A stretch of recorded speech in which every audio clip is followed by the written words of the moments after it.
So, yeah, the Flying Chiros. They're chiropractics. This is the craziest shit. Okay, so this goes back to Elon Musk's grandfather, of course. If it's crazy, it does. So, let's see. The Palmer School of Chiropractic in 1939, with classmate William Harris, joined the RCAF in Alberta, was assigned a flight instructor, and attained the rank of colonel following World War II. He was instrumental in establishing the Ethiopian Air Force. He is better. This is all from this site.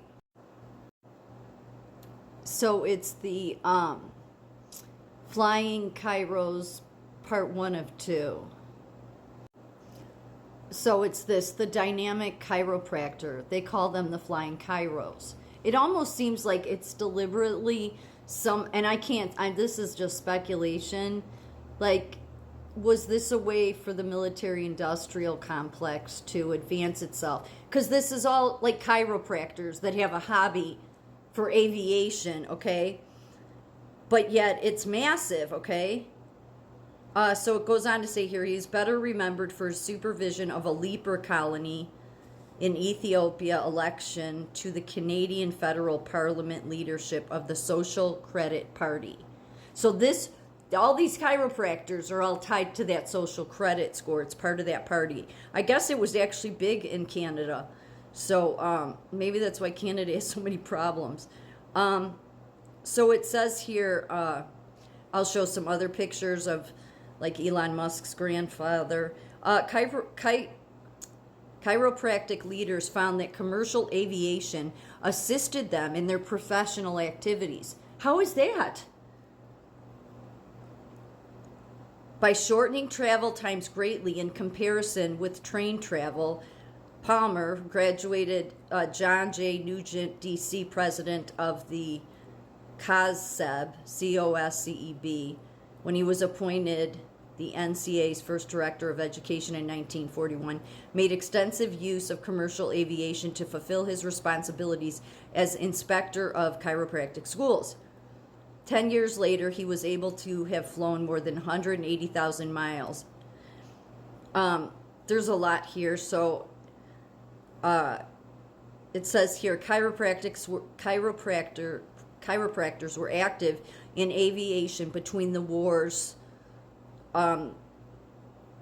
W.E. Methvin, D.C. of Tennessee, invented it says in quotes, an unusual slot for mono-wing safety plane, which it was purported prevents spinning and adds to the rate of climb and quickness to take off. Several leaders of the broad scope tolerant National Chiropractic Association might have hoped for a safer aircraft the following year when they made a forced landing in a golf course.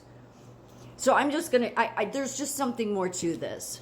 And I think it stems a lot around him. Howard Scott, he was like the start of the technocracy group, was an American engineer and founder of the technocracy movement. He formed the Technical Alliance and Technocracy Incorporated. And Technocracy Incorporated is still alive today. So here's Hadelman, and is this his wife? I'm not sure. I think his wife. Yeah, so when he moved out of Canada, he ended up finally getting arrested in Canada for all this technocracy stuff. But then moved to Africa, had his plane dismantled to all be taken there. And all I could think of reading this is, I'm like, what sense? It's almost like these people are just military people, but they're not. But this is a great way, because they would be like, we're the traveling chiropractors. But were they bringing people here? I couldn't find any evidence of that. But again, go back to JFK. JFK was literally, he paid while he was in the Senate, not president, to paid 2 flights for Kenya students to come here against the State Department's wishes. Never understood that, but it upset the black community here because he paid for these Kenya students to come here to go to these elite colleges. So all I could think, are they flying people around?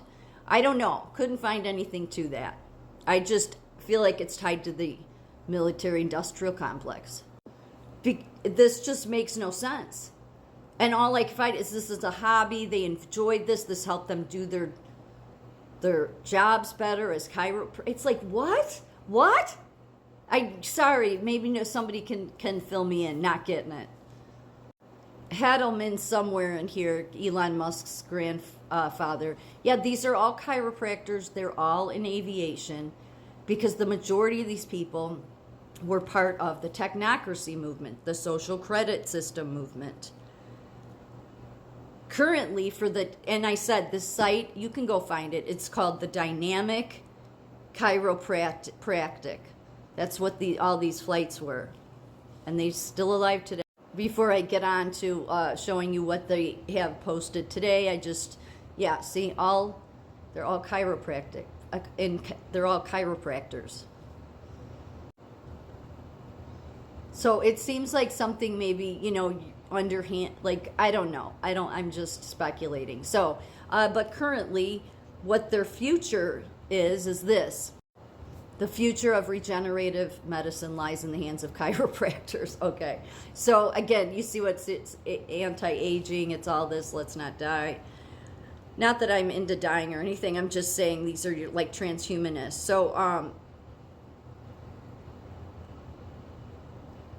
So it says here, as far as Elon Musk's grandfather goes, Hadelman, a second-generation chiropractor who earned, maybe I read this, earned his DC from PSC in 1926. Dr. Hadelman of Regina, Saskatchewan, began flight instructions in 1947 and earned his pilot license in March 1948 at the age 45. His new mobility facilitated his political work as chairman of the Council of the Social Credit Party. This is the symbol for the Flying Chiros. Yeah.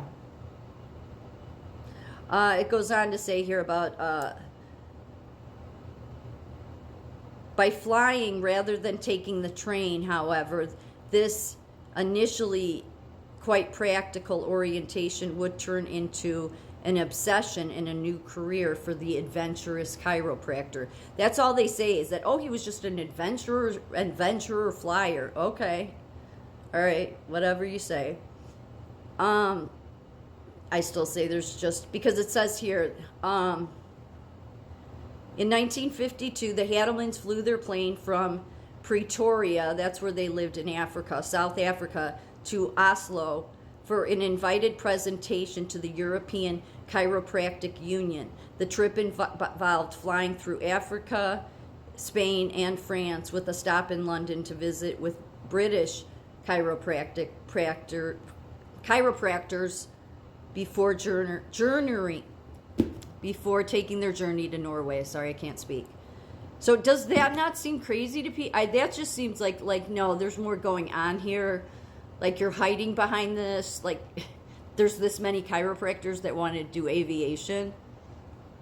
But this was always the main goal. Yeah, technocracy plays America to win. And that's what, in my opinion, unless somebody wants to prove me wrong, like, you know, if Musk wants to get off the track that he's on with his train, but I don't think he is. I think it's indoctrinated into him to get off this technocrat crap.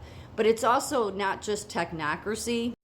It's this too. Cybercrat, you can read it, is coming. And this was 1992. So this is all the stuff you know. But everything that Elon Musk has brought this new vision for the new world on is all the same stuff that the technocrats use. If you want prosperity, just take money out of the system. And believe me, I'm not against that, given how much money we've been stolen from. But be careful, because he has other plans. And yes, technocracy is a social design, which is why Elon Musk has said controlling the internet so that we can control global pessimism. And it's been around in America through your Progressive Party. This, back in his grandfather's days, the energy distribution card, this would be like your ID to be in the technocrat system. And this is an old book. Yeah, all connected now. That's what they want. That's why they all want Gen X and all in the global system.